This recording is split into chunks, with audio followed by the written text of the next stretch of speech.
चलिए आज आपको हम इस छोटे से वीडियो के माध्यम से ये बताएंगे कि जो एआईबी के एग्ज़ाम होने वाले हैं उसमें सब्जेक्ट्स कौन कौन से होंगे। हमेशा स्टूडेंट को कन्फ्यूज़न रहता है कि क्या डायरेक्ट अलाउ है, क्या नोट्स लेके जाना है, एग्ज़ाम ऑफलाइन होगा या ऑनलाइन होगा, ये कन्फ्यूज़न रहता है। इस छोटे से वीडियो के माध्यम से आज आपको हम ये सारी कन्फ्यूज़न को दूर करने की कोशिश करेंगे और आपको हम ये भी बताएंगे कि इसमें कौन कौन से सब्जेक्ट्स हैं जो आपको पढ़ लेना चाहिए और स्टडी कर लेना चाहिए ताकि आप एग्ज़ाम को क्वालिफाइड कर पाएँ।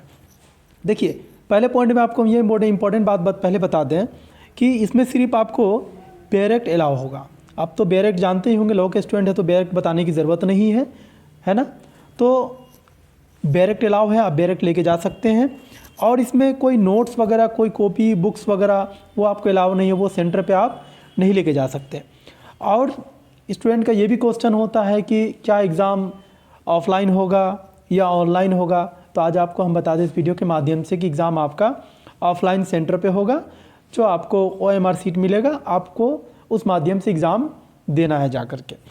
और एग्ज़ाम का पैटर्न क्या होगा, एग्ज़ाम के पैटर्न में आपको टोटल 100 क्वेश्चन होंगे और 100 क्वेश्चन में आपको 40 नंबर क्वालिफाइड होने के लिए 40 नंबर लाना पड़ेगा। अब मान लीजिए आपने 80 नंबर 90 नंबर सॉल्व करके आया है तो इससे कोई मतलब नहीं है। अगर आप 40 नंबर भी लेके आते हैं तो आपका रिजल्ट में सिर्फ क्वालिफाइड लिखाएगा या फिर जिसको आप मान के चलिए कि आपने पास कर गए। तो आपको 40 नंबर लाना है, आप मेहनत करें उसके अकॉर्डिंग। ज़रूरी नहीं कि 40 नंबर ही सॉल्व करके आएंगे, आप 100 नंबर सॉल्व करें तो यकीनन मानिए कि आप क्वालिफाइड कर जाएंगे और कोई दिक्कत नहीं है। और ये भी कन्फ्यूज़न रहता है कि इसमें लैंग्वेज क्या क्या होंगे। तो लैंग्वेज क्या होता है, हिंदी इंग्लिश दोनों होता है। आप अपने सुविधा के अनुसार जो आपने फॉर्म भरा होगा हिंदी लैंग्वेज का, तो आपको उसके अकॉर्डिंग क्वेश्चन प्रोवाइड किए जाएंगे। अगर आपने इंग्लिश मोड में भरा होगा तो आपको इंग्लिश मोड में क्वेश्चन दिए जाएंगे। चलिए आपको हम इसमें जो इम्पोर्टेंट बात बतानी है वो आपको हम बता दें कि इसके सिलेबस क्या क्या होंगे। तो सिलेबस आप देख लीजिए, बहुत सारे सब्जेक्ट्स हैं, बहुत लेंदी है। तो इसमें सबसे मेन सब्जेक्ट्स जो है जिसको आप अगर कवर कर लेते हैं तो फिर आपको दिक्कत नहीं आएंगी। सबसे ज़्यादा क्वेश्चन इसमें आते हैं कॉन्स्टिट्यूशनल लॉ से। आपको दिख रहा होगा कि टोटल नंबर ऑफ क्वेश्चन 10 है, तो कॉन्स्टिट्यूशन से आपको 10 क्वेश्चन आएंगे, तो आप कॉन्स्टिट्यूशन पे ज़्यादा फोकस करें। फिर उसके बाद दूसरे नंबर में देखिए आपको IPC है, इंडियन पिनल कोड, इससे 8 क्वेश्चन आएंगे, तो आप IPC पे भी ज़्यादा फोकस करें। फिर तीसरा नंबर में आप देखिए CRPC है, क्रिमिनल प्रोसीजर कोड, जिसमें से आपको 10 क्वेश्चन आएंगे, तो आपको CRPC भी पढ़ना बहुत ज़रूरी है। फिर फोर्थ नंबर में आप देखिए CPC है, CPC से भी 10 क्वेश्चन आएंगे। उसके बाद एविडेंस एक्ट है जिससे 8 क्वेश्चन आएंगे।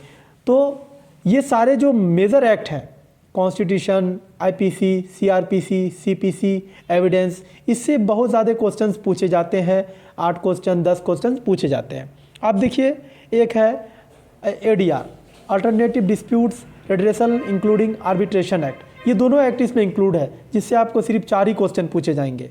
तो इस पर आप थोड़ा कम फोकस करें तो भी चलेगा, लेकिन आपको 4 क्वेश्चन पढ़ने के लिए हो सकता है पूरा डायरेक्ट पढ़ना पड़े, ठीक है। उसके बाद आप देखिए फैमिली लॉ, फैमिली लॉ से भी 8 क्वेश्चन आते हैं। तो यहाँ पे फैमिली लॉ का मतलब ये है कि आपको हिंदू लॉ मुस्लिम लॉ दोनों से क्वेश्चन आएंगे, तो इससे 8 क्वेश्चन आएंगे, इसको आप डीपली पढ़ें। फिर है पब्लिक इंटरेस्ट लिटिगेशन, PIL से आपको 4 क्वेश्चन आएंगे। उसके बाद है एडमिनिस्ट्रेटिव लॉ, है ना, उसमें आप देखिए इससे 3 क्वेश्चन है। फिर प्रोफेशनल इथिक्स है जिससे 4 क्वेश्चन आएंगे, और है कंपनी लॉ जिससे 2 क्वेश्चन आएंगे। फिर है इन्वायरमेंटल लॉ जिससे 2 क्वेश्चन आएंगे। फिर है साइबर लॉ जिससे 2 क्वेश्चन आएंगे। फिर लेबर और इंडस्ट्रियल लॉ है जिससे 4 क्वेश्चन आएंगे। उसके बाद आप आइए लॉ ऑफ टॉर्ट, जिसमें इंक्लूडिंग है motor vehicles act and consumer protection law, जिससे आपको कितने क्वेश्चन आएंगे, 5 क्वेश्चन आएंगे। उसके बाद लॉ रिलेटेड टू टैक्सेशन, अगर आप टैक्सेशन देखें तो 4 क्वेश्चन जिससे है। उसके बाद लॉ ऑफ कॉन्ट्रैक्ट जिसमें specific relief act, property laws और NI एक्ट है, जिससे आपको टोटल मिला के 8 क्वेश्चन आएंगे। उसके बाद देखिए लैंड एक्विजिशन एक्ट है जिससे आपको 2 क्वेश्चन आएंगे। उसके बाद देखिए IPR है जिसको बोलते हैं इंटेलेक्चुअल प्रॉपर्टीज लॉ, जिससे आपको टोटल 2 क्वेश्चन आएंगे।